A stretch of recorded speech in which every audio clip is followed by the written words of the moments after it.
अस्सलाम वालेकुम वरहमतुल्लाहि वबरकातुहू। नाज़रीन, आज अल्हम्दुलिल्लाह रमज़ान का दर्स कुरान का 5वां दर्स है।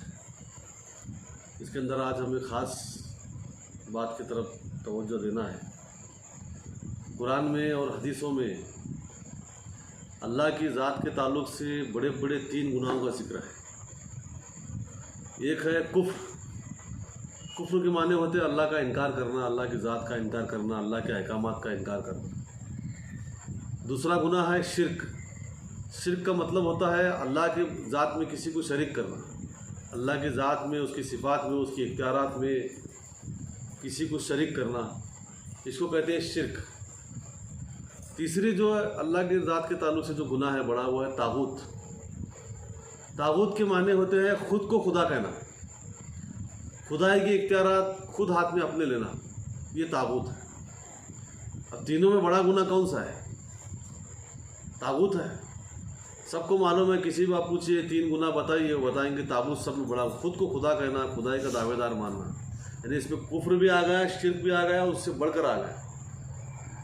तो तागूत के बारे में अक्सर जो है मुसलमानों के दरमियान में कोई चर्चा नहीं होती। ये बहुत बड़ा मसला है और अक्सर कहीं पर इसके बारे में बताया नहीं जाता है। आज हम तागूत क्या है देखेंगे। पहले तो सूरतुल बकरा के आयत नंबर 256 में अल्लाह ताला बयान फरमाता है, फमा यकफुर बित्तागूति व युमिन बिल्लाहि फ़क़द इस्तमसका बिल-उर्वतिल वुस्क़ा ला इन्फ़िसाम लहा वल्लाहु समीउन अलीम। बस जिसने उसके पहले क़द तबय्यन रुश्दु मिनल गई, कि अब जो है अंधेरों से रोशनी, अंधेरों से हिदायत जो है वो वाज़े हो गई। कुरान आने के बाद, अल्लाह के रसूल सल्लल्लाहु अलैहि वसल्लम दुनिया में आने के बाद जो है अंधेरे क्या है, हक़ और बातिल का सारे के सारे फ़र्क नज़र आ गए, वाज़े हो गए।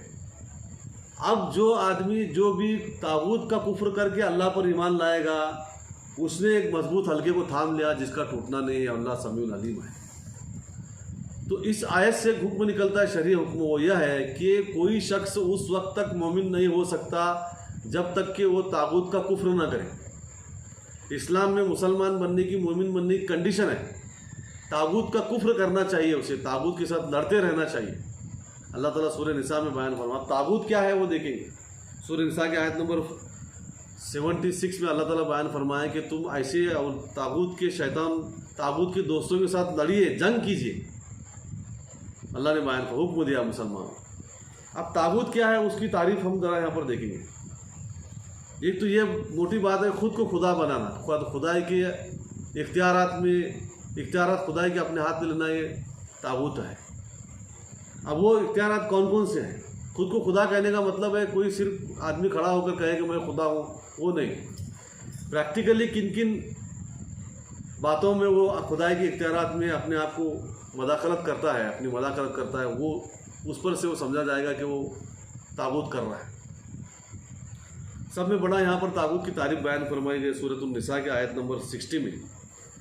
मुनाफिकों के बारे में अल्लाह ताला बयान फरमा रहा है कि अलम तरा इलल लज़ीना यज़अमूना अन्नहुम आमनू बिमा उन्ज़िला इलैका वमा उन्ज़िला मिन क़ब्लिक युरीदूना अन यतहाकमू इलत तागूत वक़द उमिरू अन यकफ़ुरू बिही व युरीदु शैतानु अन युज़िल्लहुम ज़लालन बईदा। ये अल्लाह ताला इसमें बयान फरमा रहा है मुनाफिकों के ताल्लुक़ से। मदीना के अंदर जो मुनाफिक थे, अल्लाह के रसूल सल्लल्लाहु अलैहि वसल्लम की एक अदालत थी जहाँ पर शरई कानून, कुरान के मुताबिक, अल्लाह के कानून के मुताबिक फैसले होते थे। वहाँ पर कोई अपना पराया देखा नहीं जाता। इस्लाम में इंसाफ के आगे कोई पहचान नहीं। अल्लाह ताला बयान फरमाया सूरतुल माइदा के अंदर, इंसाफ करो चाहे तुम्हारे खुद के खिलाफ जाता क्यों ना हो, तुम्हारे माँ बाप के खिलाफ जाता हो, तुम्हारे बेटों के खिलाफ जाता हो, इंसाफ पर कायम रहो। तो उसके मुताबिक अल्लाह के रसूल सल्लल्लाहु अलैहि वसल्लम के फैसले होते थे। और अब जो मुनाफिक मुसलमान थे, जो अपने मुताबिक जो है चर्ब ज़बानी से पैसे देकर कबीले की असबियत की बुनियाद पर, अपना या पराया ख़ानदानी असबियत की बुनियाद पर फैसले बदलवाना चाहते थे, उनकी तो अल्लाह के रसूल सल्लल्लाहु अलैहि वसल्लम की अदालत में कुछ नहीं चलती थी। अब उनको जो है फैसले, गलत फैसले हासिल करना है पैसे देकर, रिश्वत देकर, तो वो जाते थे दूसरे अदालतों के पास। अल्लाह ताला उनके बारे में यहाँ पर बयान फरमा रहा है, क्या तुमने इन लोगों को नहीं देखा जिनका दावा तो है, जो कहते हैं कि हमने ईमान लाया उस पर जो तुम्हारी तरफ नाजिल किया गया और उस पर जो तुमसे पहले नाजिल किया गया, यानी कुरान पर और पिछली किताब पर नाजिल करने का दावा करने वाले वो सिर्फ उम्मत मोहम्मदी के मुसलमान हैं। तो वो मुसलमान को अल्लाह ने बयान फरमा रहा है कि वो मुनाफिक मुसलमान जिनका दावा है कुरान पर और पिछली किताबों पर ईमान लाने का, युरीदूना यथाकम, और चाहते हैं कि अपने फैसले तागूत की तरफ ले जाए, इला तागूत। इससे सब में पहले तो ये बात समझ में आती है कि कुरान फैसला कराने की किताब है। जैसा कल मैं बताया था, कुरान में दीवानी कानून, फौजदारी कानून से लेकर एक मुल्क किस तरह से चलाया जाए, system, economical, social, political system किस तरह से कुरान सारी चीज़ें बताता है। तो यहाँ पर अल्लाह ताला बयान फरमा रहा है, क्या तुमने उन मुनाफिकों को नहीं देखा जिनका दावा तो है कुरान पर ईमान लाने का, मगर वो चाहते हैं कि अपने फैसले तागूत से कराए। तो सब में पहले यहाँ पर बात समझ, अल्लाह ताला क्या चाहता है कि फैसले किससे कराए? फैसले कुरान से कराए। कुरान फैसला कराने की किताब है। उसके बाद गौर करने पर हमें बात समझ में आती है कि मदीना में वो चाहते थे कि अपने फैसले तागूत से कराए। तो तागूत क्या था मदीना? तागूत नाम की कोई इंस्टीट्यूट तो नहीं थी मदीना में, तागूत नाम की कोई इदारा नहीं था। फिर अल्लाह ताला बयान फरमा रहा है कि लोग जाते तागूत के पास। इसका मतलब ये हुआ, तागूत का मतलब वो है हर वो कानून जो अल्लाह के कानून को छोड़कर बनाया गया, अल्लाह के कानून को अलावा बनाया गया हर कानून तागूत है। अब ये मुसलमान मुनाफिकों के बारे में कहा जा रहा है कि इनका दावा है कुरान पर ईमान लाने का, मगर चाहते हैं कि अपने फैसले तागूत के पास ले जाए। तागूत यानी क्या हो गया? वो कानून जो अल्लाह के कानून के अलावा बनाया गया है, सारे तागूत हैं।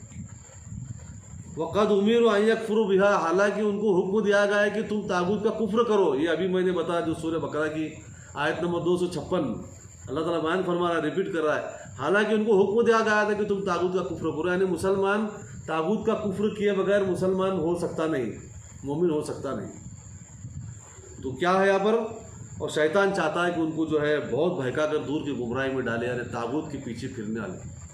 आज का तागूत क्या है हमें पहचानने की ज़रूरत है। आज अल्लाह के कानून को छोड़कर बनाए गए सारे कवानीन जो है वो तागूत है। आज क्या है हमारे यहाँ पर हिंदू पाक के अंदर, बाकी के दूसरे मुल्कों के अंदर जो दस्तूर बनाए गए हैं, वो दस्तूर जो है वो कुरान के अलावा बनाए गए हैं, सारे तागूत हैं। हम दस्तूर के निज़ाम में अल्लाह ने हमें पैदा किया, हम जो है हमें उसके खिलाफ कुछ करना नहीं है, लेकिन जो है दस्तूर को ही अपना सब कुछ मानना, दस्तूर के मुताबिक अपने फैसले कराना, दस्तूर को अपना मुश्किल कुशा व हाजत रवा हमारा खैर ख्वाह मानना, ये तागूत को मानने के जैसा, और इसको अल्लाह ताला ने मुनाफिकत करार दिया है। हमें उसका कुफ्र करने का हुक्म है, लेकिन आज हम उस निज़ाम में पैदा हुए हैं, हमें उसके जो है जो हमारे दीनी मामलात के अंदर मदाखलत नहीं करता उसको मान कर चलना है, लेकिन उसके मुताबिक अपने फ़ैसले कराने का जो बात है मुसलमानों के अंदर आ जा रही है, ये तागूत है और ये मुनाफिकत है। इससे हमें बचने की ज़रूरत है। आज मुसलमान, मैं कल भी बताया था, फ़ैसला कराना चाहता है। अल्लाह ताला सूरतुल माइदा के हमने देखे थे आयत नंबर 45, 46 और 47 में कि अल्लाह ताला बयान फरमाता है कि जो आदमी कुरान के मुताबिक फ़ैसला नहीं करता वो काफिर है, जो कुरान के मुताबिक फ़ैसला नहीं करता वो जालिम है, मुशरिक है, और जो कुरान के मुताबिक फ़ैसला नहीं करता वो फासिक है। उसी बात को यहाँ पर बताएगा, ये जो कुछ भी जो कुरान को छोड़कर दूसरे कानून के मुताबिक फ़ैसला कराना चाहते हैं वो मुनाफिक है। आज हमारे पूरे के पूरे मुस्लिम लीडर्स, दीनी रहनुमा और पॉलिटिकल रहनुमा पूरे के पूरे दस्तूर के दीवाने हो गए। कुरान को छोड़कर हर मसले का हल दस्तूर में चाहते हैं। जो कुरान के अलावा बनाया गया कानून है ये मुनाफिकत है, मुनाफिकत है, मुनाफिकत है, याद रखिए। सदक़ल्लाहुल अज़ीम। अल्लाह हमें अमल की तौफीक अता फरमाए। 8:50